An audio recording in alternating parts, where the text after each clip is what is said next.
ఆ heroine introduction ఏంది, కాటు కాక్కర్లేని కళ్ళని డైలాగ్ పెట్టి కెమెరా ఏడబెట్టిర్రు, జాన్వి మాట్లాడే బూతులేంది, ఆమెను వర్ణించుకుంటా హీరో చెప్పే డైలాగ్ లేంది, హీరోయిన్ క్యారెక్టర్ అంటే అంత షీప్ గా ఎట్లా రాయబుద్ధి అయింది అనుకుంటా మెగా ఫ్యాన్స్ మెచ్చుకోకుండా రామ్ చరణ్ రా ఫ్యాన్స్ కూడా బుచ్చిబాబును గిచ్చి గిచ్చి పెట్టిరు కామెంట్లతోని. సిల్వర్ స్క్రీన్ రంగమ్మత్త కూడా రఫ్ ఆడించుకుంటా బాధ్యత ఉండక్కర్లే, దర్శకులకు కథ చెప్పే పూర్తి స్వేచ్ఛ ఉండాలి కాదంటలే, అట్లాని సమాజం మీద బాధ్యత కూడా ఉండకుండా ఎట్లా అని కూడా ఘాటుగా ట్వీట్ పెట్టింది. దాంతో ఈ పంచాది ఇంత ఇంత ఎక్కువ అయ్యేటట్టు ఉందనుకొని క్షమాపణలు చెప్పుకుంటా ఇగరం తెచ్చుకొని ఇంత పెద్ద పోస్ట్ రాసి పెట్టిండు డైరెక్టర్ బుచ్చిబాబు. ఓ డైరెక్టర్ గా పబ్లిక్ కు నచ్చే సినిమా తీయాలని చూస్తా గానీ ఎవరిని అగౌరవపరచాలని చూడను, పెద్దల కొన్ని సీన్లు ఆడియన్స్ కు ఇబ్బందిగా ఉన్నారని ఇనొస్తుంది, అందుకే అవి కొన్ని మార్పులు చేస్తున్నాం, ఫ్యాన్స్ అంచనాలను అందుకునేందుకు వాళ్ళను దృష్టిలో పెట్టుకొని కథలు రాసుకోవాల్సిన బాధ్యత మా మీద ఉంది, ప్రతి మహిళ మీద మాకు గౌరవం ఉంది, వాళ్ళ ఇల్వన్ పెంచే కథలు చెప్పేటందుకే కట్టుబడి ఉన్నాం మేము, వాళ్ళ అభిప్రాయాలను నిజాయితీగా మాతోని వంచుకున్న ప్రతి ఒక్కరికి థ్యాంక్స్ అనుకుంటా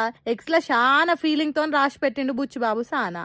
దాంతోని జనాలు ఇబ్బంది పడ్డ జాన్వి సీన్స్ లేచిపోతాయని క్లారిటీ వచ్చేసింది. కానీ ఫస్ట్ సినిమాలో హీరోకి కట్ చేసి, సెకండ్ సినిమాలో హీరో కాలు కట్ చేసి, మీదికెళ్లి హీరోయిన్ రోల్ అడ్డగోలుగా రాస్తే ఇగో లాస్ట్ కి సీన్లు కట్ చేసే కాడికి వస్తుంది కథ అనుకుంటా సురుకులు అంటిస్తారు. ప్యాన్ ఇండియా సినిమా పేరు మీద ఏది పడితే తీస్తే ఏ మాత్రం ఓర్చుకోను ఆడియన్స్. అయితే సోషల్ మీడియాలో తిరుగుతున్న ఇంకో గమ్మత్ ముచ్చట ఏంటంటే ట్వీట్ లాస్ట్ లో ఈ కోడ్ దియకపోయే వరకల్లా ChatGPT రాసి అది ఇచ్చింది, అట్లనే పెట్టినట్టుండు చూసుకోలే పాపం అనుకుంటా కామెంట్లు వేస్తున్నారు నెటిజనాలు.